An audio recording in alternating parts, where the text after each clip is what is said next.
Hello, Morongo Basin, and listeners around the world online at Z107.7 FM.com. Here is the Z107.7 Local News for Monday, January 27th, 2025. For the first time in months, measurable rainfall is hitting the Morongo Basin. Starting at around 3 a.m. in Joshua Tree, light rain has been steadily falling through the high desert, with forecasts calling for more chances of rain throughout the afternoon and evening. Snow has even been reported in parts of Pioneer Town and Yucca Valley. Dangerous driving conditions are compounded by several electrical outages affecting Southern California Edison customers in Morongo Valley, Flamingo Heights, and Joshua Tree. SCE is aware of the outages and has dispatched crews to address them, but a cause has not yet been determined. Online news editor Robert Hayden joins us with advice for commuting safely through what's becoming a chaotic morning. Drivers should be a bit more cautious on the roads this morning, as oil and other road contaminants can cause the surface to be slicker than usual.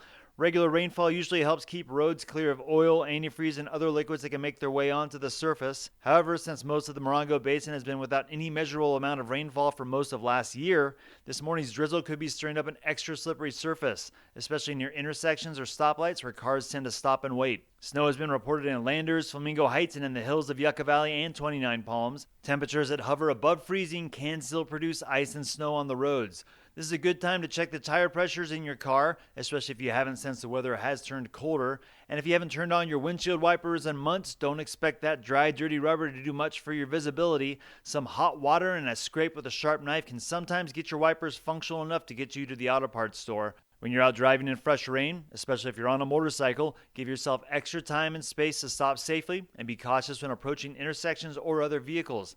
And if the rain gets heavier and begins to flood roadways, remember these 4 words: turn around, don't drown. Reporting for Z107.7 News, I'm Robert Hayden.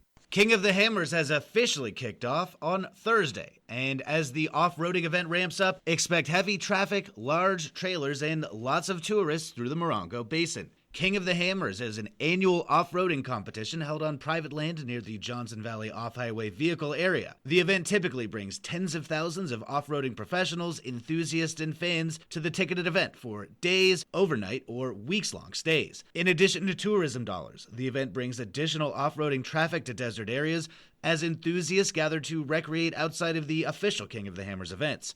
Records show that the San Bernardino County Sheriff's Department has already stepped up enforcement for illegal or unsafe off-roading in the Landers and Johnson Valley areas. If you're heading to King of the Hammers, Z107.7 urges you to recreate safely and responsibly. And for everybody else in the Morongo Basin, be mindful of trailers carrying large OHVs, especially on Old Woman Springs Road. The city-run animal shelter in 29 Palms may soon be classified as a no-kill shelter. That's the intention of Rick Boyd, City of 29 Palms animal control supervisor, who is relying on partnerships with nearby organizations to significantly reduce the number of animals put down at the city's Palms and Paws Animal Shelter. Boyd was the guest on last Friday's Z107.7 Up Close show, where he discussed the new classification for the shelter with host Gary Daigneault. We have a partnership with San Diego Humane Society, and we're going forward. We're trying to go forward with a no-kill shelter. You're trying to go to no-kill? Yeah, we're trying to go to no-kill, and they're going to help us get there. So we need these partnerships to help us get there. Palms and Paws is aiming for the 90% of all pets coming in, leaving our shelter to rescues and to homes. We found homes or rescue placements for 100 more pets than we did last year. So we found 100 more homes this year than last year. So your adoptions are way up. Our adoptions are way up.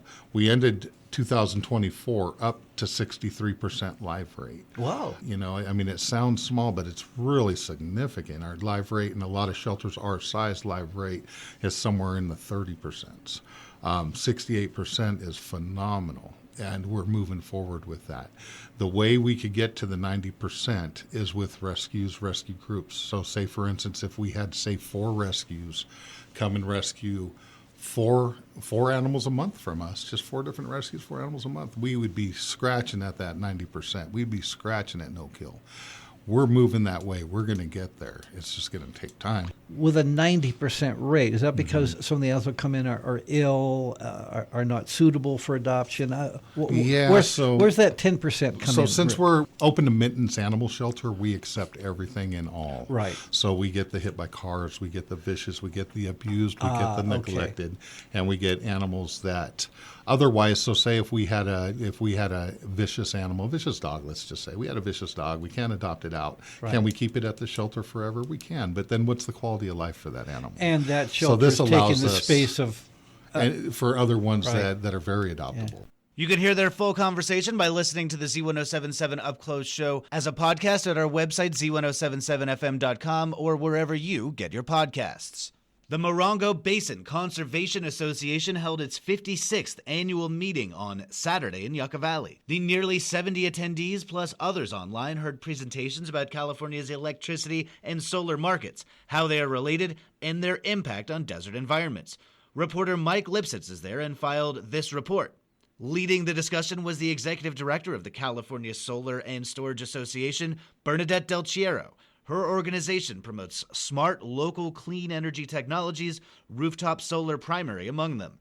Del Chiero described how 60% of our electric rates go to pay for poles and wires. That means that large utility-scale solar projects located far from the homes and businesses that consume their energy are lucrative to electric utilities due to the costs of delivering that power. Least attractive to Southern California Edison and other investor-owned utilities is development of rooftop solar systems, which put electricity generation in the hands of the end user and require little to no poles and wires. The takeaway from Saturday's meeting was that without rooftop solar, the state cannot reach the clean energy goals set for 2045. Presenters encouraged residents to contact the state legislator to recognize what they described as the false narratives being promoted by investor-owned power companies. Also on Saturday, the Morongo Basin Conservation Association President Steve Bardwell reviewed the organization's accomplishments during the past year, including the successful designation of the Chuckwalla National Monument, implementation of the county ordinance protecting dark skies, lobbying efforts to reduce the negative effects that short-term rentals bring to the housing market, and the release of a powerful series of online videos promoting their Desert-Wise landscape tour. Spring semester kicks off today at Copper Mountain College with a full week of activities for returning students. CMC has set up welcome stations across their campus to provide assistance to new and returning students. On Tuesday, the school will hold a cafecito chat at the Christine Proudfoot Student Activity Center beginning at 9 a.m., followed by a Student Activity Center open house at noon. Wednesday features a Year of the Snake celebration of the Chinese New Year at 10 a.m. On Thursday, students are invited to the Springboard to Success Resource Fest in the 300 Quad from 11 a.m. to 2 p.m.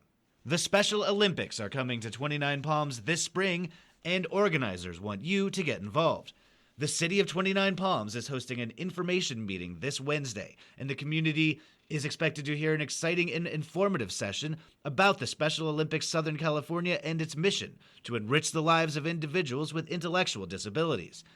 The mission of the Southern California Special Olympics is to provide year-round sports training and competition in a variety of Olympic-type sports for children and adults with intellectual disabilities. The programs offer individuals ongoing opportunities to develop physical fitness, demonstrate courage, experience joy, and share gifts, skills, and friendships with their community. The meeting will be held on Wednesday at 6 p.m.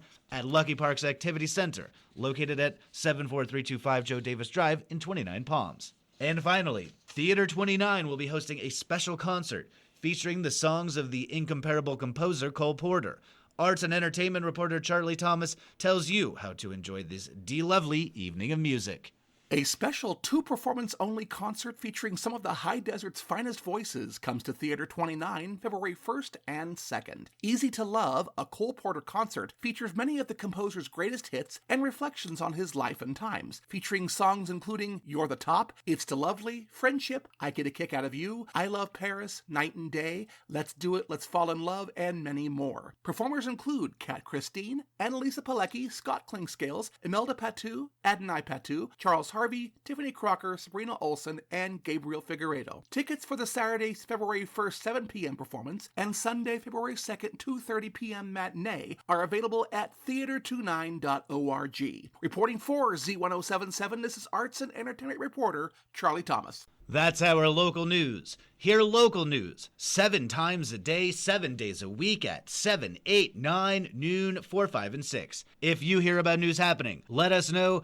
Email us at tips@Z107.7fm.com. Reporting for the Morongo Basin News Leader, the award-winning Z107.7 Local News, I'm Jeff Harmetz.